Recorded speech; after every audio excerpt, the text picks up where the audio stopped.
Hello plant people, how are you guys doing today? If you're new around here, my name is Ashley and I'm a soil scientist. On this channel, I'd like to take that science and apply it to all things plants. And in today's video, we're talking about adding borax, yes, borax, to our plants and why it matters. So this hack, I guess you could say, applies to both indoor plant people and gardeners. So both people it applies to.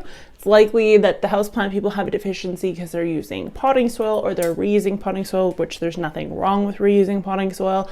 And then the outdoor people probably need this, especially if they're growing brassica or brassicae species, which would include things like cabbage, mustard, Brussels sprouts, things of that nature. So let's jump into the science behind it. So if you did not know, boron is a micronutrient that is needed by all plants on the face of the planet. However, it is a micronutrient that's only needed in very small quantities, meaning it is very easy to over apply boron both in the soil or to the plant. So keep that in mind whenever you're dealing with micronutrient, plant nutrient whatsoever. There you can over fertilize with things like nitrogen, phosphate, potassium, but if you over fertilize with micronutrient, it is detrimental to your plant. However, if the micronutrient is the limiting factor in your entire plant ecosystem, whether that be for indoor or outdoor, well, then you also are going to see negative results and, lower yields or less plant growth. So boron is essential to protein synthesis, carbohydrate synthesis, and just natural functions within the plant.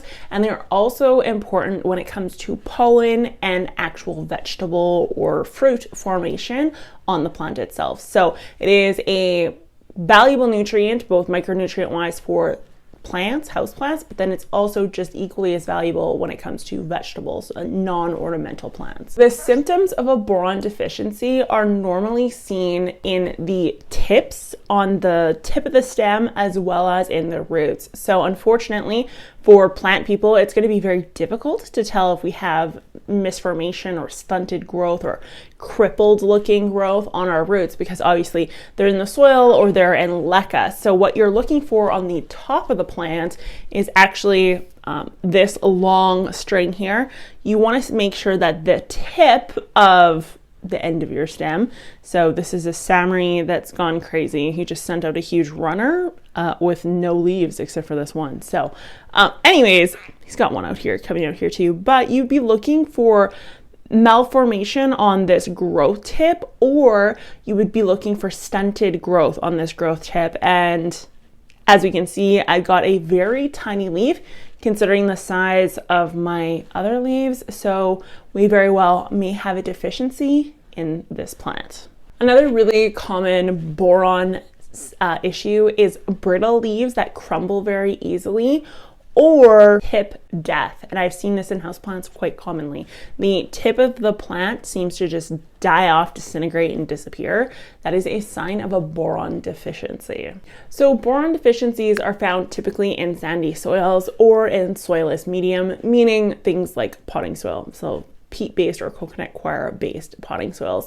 They usually are deficient in sandy soils because of the lack of water holding capacity, low CEC, and therefore it tends to leach out into surrounding water bodies or out of the plant root reach. So that means we should be supplementing every once in a while. When it comes to supplementing boron, a lot of conventional fertilizers will have some base level of boron in it. Not all, but some, especially if you have a good quality all-purpose conventional fertilizer, it's likely to have boron in it. So you can still use the method I'm going to share in this video, and we'll get into why the delivery mechanism of what I'm showing is a bit better than a soil delivery method. But if you are using organic fertilizers, keep in mind that organic fertilizers, if you're not using a broad spectrum of different sources for organic fertilizer and you're sticking with one, you may end up with a boron deficiency only because you haven't diversified your organic fertilizer portfolio. And that is the key with any organic fertilizer. You guys do want to make sure that you're using different products all the time. You obviously are going to have products or brands that you're loyal to, but switching that up can make a huge difference. So you've heard me mention this time and time again. I've said this for both outdoor gardening and houseplant people. I actually just recently did a video for houseplant people on this concept, and that is pH. So boron is readily available in a neutral pH area. So between 6 and 8. Now, typically speaking, plants enjoy a 6.5 to 7. That is kind of the hot spot. You can go a little bit lower, you can go a little bit higher, but the sweet spot is 6.5, and that is when boron is most accessible. If your soil is outside of that, because a potting soil can be lower, it is slightly acidic, or it is above that because you have a natural soil, then your boron uptake will be limited because the uptake of nutrients is mostly dependent on pH. And I've explained this through and through, so be sure to check out my other videos on that. So the other fun fact about boron and why you may be showing signs of deficiency regardless of how much fertilizer you're using is because it is relatively immobile. Now, this isn't a blanket claim that applies to all plants. There has been recent studies done at the University of California, for example, where they did show that boron is mobile in some plants in the phloem area, but not all. So boron is mostly mobile in the xylem, not the phloem of the plant, meaning when it is placed in the leaves, it is going to stay there. Now, obviously, the boron being immobile is less than ideal for us because we need that boron in the growth tips of both the shoots, the roots, and then the flowers, and ultimately the fruit as well. So that means we have to find a delivery mechanism that's going to override the plant's mechanism to get that boron from the soil into the upper plant biomass, regardless of the type of plant we're dealing with.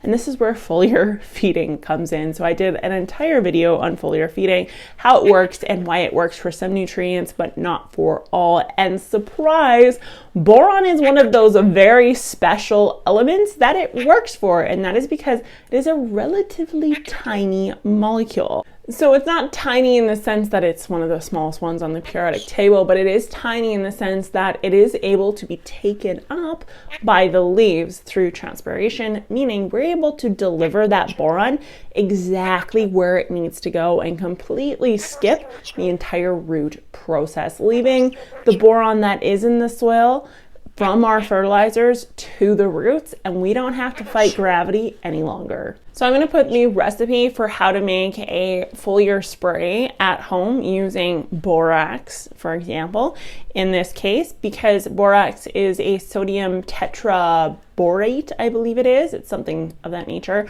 That is going to be your delivery mechanism to the plant. Now, I know it has sodium in it, but as long as this is used within a regular fertilizing protocol and you don't over apply, the key being do not over apply. It is a fertilizer, so you will cause burn if you over apply. It'll be just fine. It is an amount of sodium I approve of for the benefit of boron. So simple terms, it is 1 tablespoon of borax per 1 gallon of water. We aren't putting any surfactants in to help with penetration into the leaf, mostly because that is a whole other complicated thing to do. So we are using just regular old boron and water, and I'm confident this will work out for a vast majority of both gardeners and indoor plant people. So once you get your foliar spray ready, you can spray it onto your plant's upper foliage biomass. So you can spray under the leaf, on top of the leaf, and this will be taken up into the plant through the stomata when the guard cells open.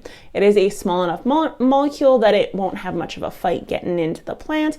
And once it's in place, it's there to stay. And we don't have to worry about the xylem and phloem pulling that nutrient back out of the leaf and, putting it through the ring around a rosy water system, the xylem and phloem system. We don't have to worry about that because it is so immobile, it will literally stay where you spray it. So for a majority of you could do like 1 or 2 applications a year. That's what I would probably stick with. And you can, I know a gallon seems like a lot when you're spraying. it is, but it does not go bad. You just store it in the basement, wherever. But yeah, I would do like once every 3 months probably would be how much I would apply it. Once every 6 months for most houseplant people. For those of you that are gardeners, you are going to apply it at the time of flowering. So you're going to spray your plants when they are in flower, and then you're going to spray said plants again with a second application when you begin to see fruits forming, and this is just going to help overall. And then that's the only applications you'll do for the entire life cycle of the fruiting plants. So this will work for trees, tomatoes, you name it, it's gonna work for it. So it's not really necessary for like herbs or anything like that. I mean, you could, but it's not gonna make a huge difference. But for the most part, you guys should give it a shot and let me know what you think. So I hope you guys found this video incredibly helpful. Miss Ella says she does. Let me know in the comments down below if you decide to use boron or if you have used boron in the past, specifically using borax. There's really no other homemade method of getting boron into your plants. And quite honestly, they do use borax, like legitimate borax, in actual applications on a large scale for like food production type scale borax applications, which is actually quite surprising. I want to thank the person who suggested this video in a comment in a past video. So if you guys did not know, my videos are completely based off what you guys want to see. So if you leave recommendations down below, I screenshot them and they go into a list, and I slowly pluck away at said list and I make videos for you. And this one was requested ages ago, and there's been a few other people requesting it over time, because I guess some of you saw this happening on Instagram or whatever, and you were like, why are people spraying their plants with boron or borax? Why are they using borax on their plants? And surprise, this is why. Also, be sure to sign up for the newsletter. I have the link for that in the description box down below.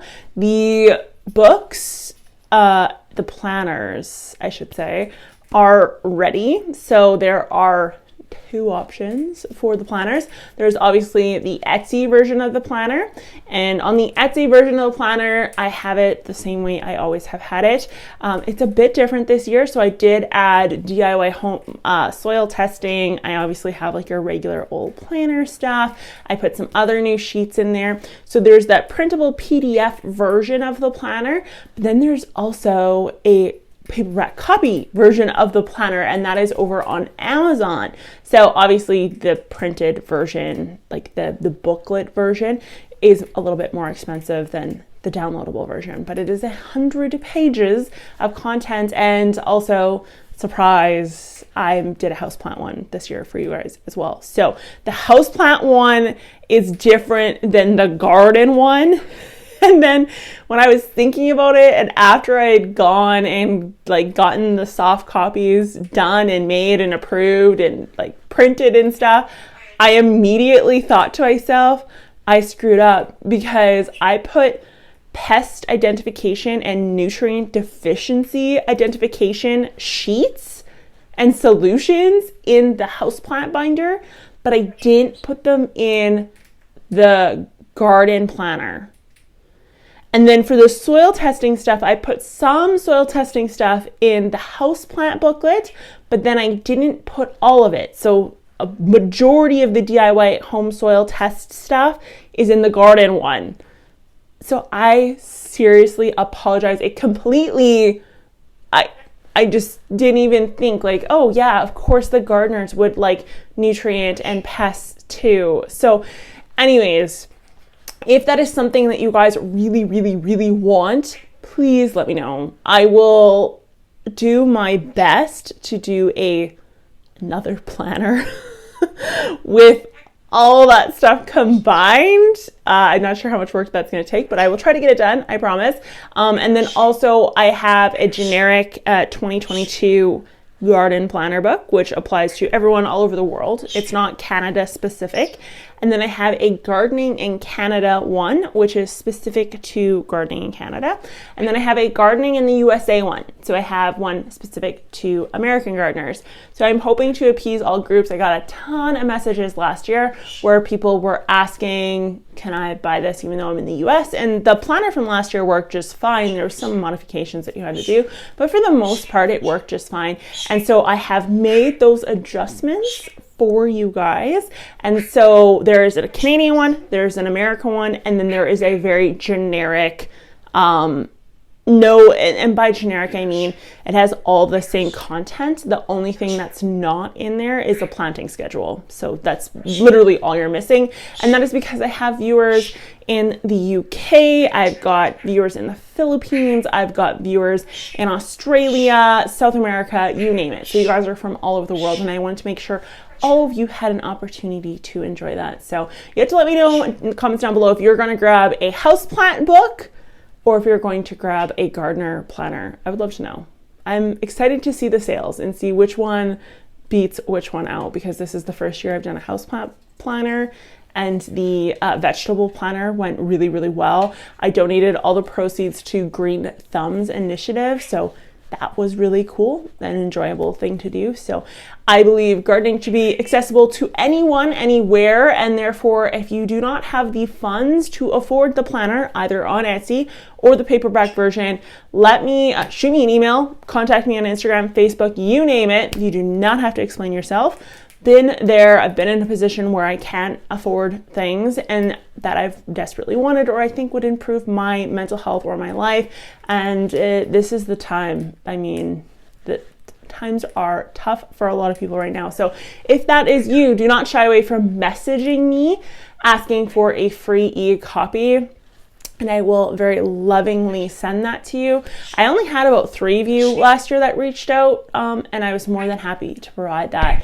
So keep that in mind, as well as I had a company pick it up as well, and they were offering it for free to all their viewers. So if you enjoyed this video, be sure to give it a thumbs up, hit that subscribe button, and I will talk to you guys next time. Bye. Why? Why are you so loud?